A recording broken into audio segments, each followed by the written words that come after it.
Hello, good morning students of class 5th. Let's start math study. Today we have page number 58. Ramu's vegetable field. ये रामू का सब्जी का खेत है। सब्जी, यहाँ ये सब्जी पैदा करता है। देखिए इस तरह से ये Ramu's vegetable field has 9 equal parts. Ramu के सब्जियों के खेत के 9 बराबर भाग कह रहे हैं। What vegetables does he grow? वह अपने खेत में कौन सी सब्जियां उगाता है? तो देखिए, which vegetable grows in the biggest part of his field? What part?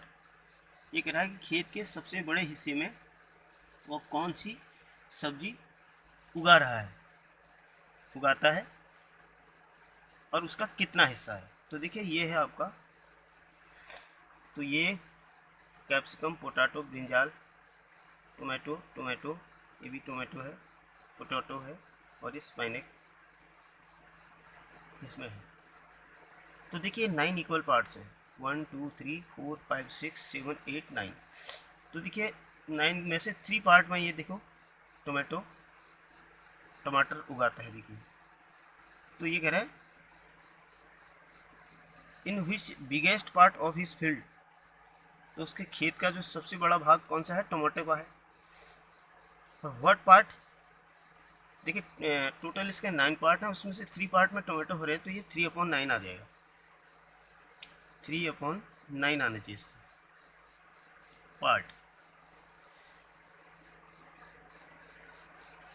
फिर कह रहा है on what part of the field does he grow potato? Potato कौन से भाग में उगाता है? देखिए ये 2/9 आ जाएगा। ये 3/9 आया टोमेटो, और पोटैटो आ गया 2/9। What part of the field is used to grow spinach? देखिए स्पाइनक एक ही भाग में उगा रखा है, तो 1/9 हो जाएगा। Now you write some questions by looking at this picture. अब इस पिक्चर को देखकर ये कह रहा है, इस चित्र को देखकर कुछ प्रश्न आपको भी लिखने हैं, आपको कुछ प्रश्न बनाने। जैसे इसमें आप लिख सकते हैं कि on what part of the field does he grow capsicum. और दूसरा इसमें क्वेश्चन बन सकता है on what part of the field does he grow brinjal. तो इस तरह से आप इसमें क्वेश्चन बना सकते हैं, कह रहे हैं। तो बुक से आपको आज यही काम, इतना ही काम आपको करना है। ये बुक में आपको ये काम करना है, इनके सब फ्रैक्शन लिखने हैं, ये क्वेश्चंस का आंसर लिखना है। पेंसिल से आप इसको बुक में करेंगे। और नोटबुक में जो आपको आज काम करना है, नोटबुक में आपको ये क्वेश्चन करने हैं। देखिए मैंने कल आपको 1 2 3 क्वेश्चन बताए थे, और आज आपको 4 5 और 6, चलिए 4 और 5 ही आपको करने हैं आज।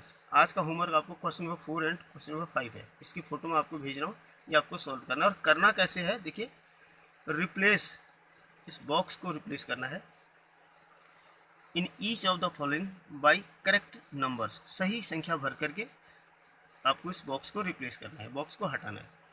तो देखिए मैंने आपको बताया था किसी फ्रैक्शन को एक ही नंबर से गुणा करने पर उसके न्यूमरेटर और डिनोमिनेटर को, ये न्यूमरेटर है, ये डिनोमिनेटर है, एक ही संख्या से गुणा करने पर उस फ्रैक्शन का ढांचा बदल जाता है, उसके नंबर्स बदल जाते हैं, लेकिन उसकी जो एक्चुअल वैल्यू है वो चेंज नहीं होती, जो उसका एक्चुअल रेशियो है वो चेंज नहीं होता है। जैसे ये है अब 13 5 जा 65, देन 5 5 जा 25, यहाँ 25 आ जाएगा। जस्ट लाइक सेम बी में 11 3 जा 33, देन 27 3 जा 27 को 3 से मल्टीप्लाई करके जितना आएगा यहाँ लिख देंगे आप। जस्ट लाइक सेम सी में 19, अब देखिए यहाँ डिवाइड कर रखा है, 57 को 3 से डिवाइड किया तो 19 आया, तो 24 को 3 से डिवाइड करके कितना आएगा यहाँ लिख देंगे। मैंने आपको पहले ही बता दिया कि किसी फ्रैक्शन को एक ही संख्या से भाग देने पर या एक ही संख्या से गुणा करने पर उस संख्या का ढांचा बदल जाता है, उसके नंबर्स बदल जाते हैं, लेकिन उसका जो एक्चुअल रेशियो होता है, एक्चुअल जो उसका उसका जो अपना मान होता है वो बदलता नहीं। तो यहाँ डिवाइड किया है, देखो यहाँ 57 को 3 से डिवाइड करो, 24 को 3 से डिवाइड करके जितना आएगा यहाँ लिख देंगे। जस्ट लाइक सेम डी भी आपको करना है।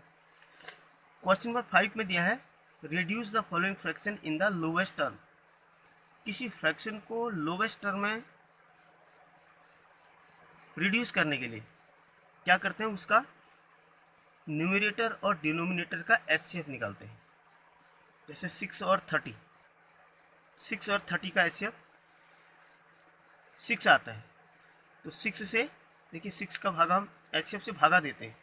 इसके न्यूमरेटर में 6 है और इसके डिनोमिनेटर में 30 है। 30 और 6 का 6 और 30 का अगर हम एचसीएफ निकालेंगे तो 6 आएगा और 6 से इसमें हम भागा दे देंगे। देखिए 6 1 जा 6 और 6 5 जा 30।